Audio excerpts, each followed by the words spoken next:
Dongyan, pinakilig na naman ang mga netizens sa kanilang bagong video. Narito na chika ang kilig na chika natin today.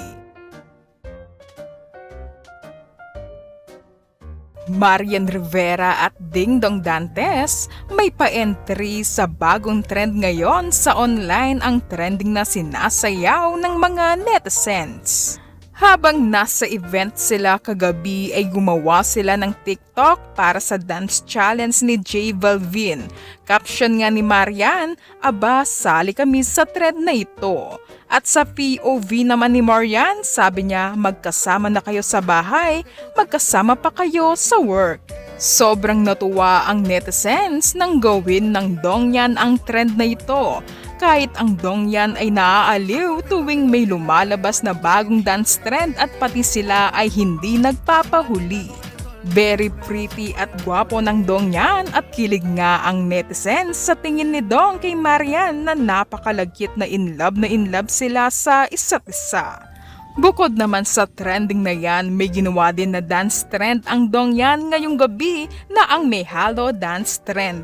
Nakakakilig naman ang sayaw nila na bagay sa mag-couple. Sabi nila, di raw pwedeng sayawin ito ng mag-isa, kailangan na may partner na jowa o asawa kapag sasayawin mo raw ito.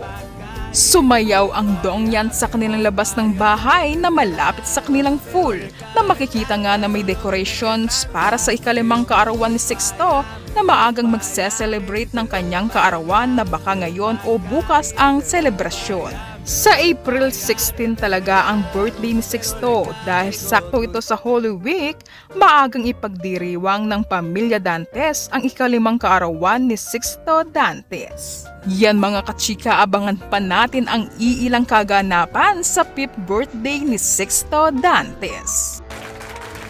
Happy birthday to you. Happy birthday to you. Happy birthday, dear my friend. Happy birthday to you. Happy birthday.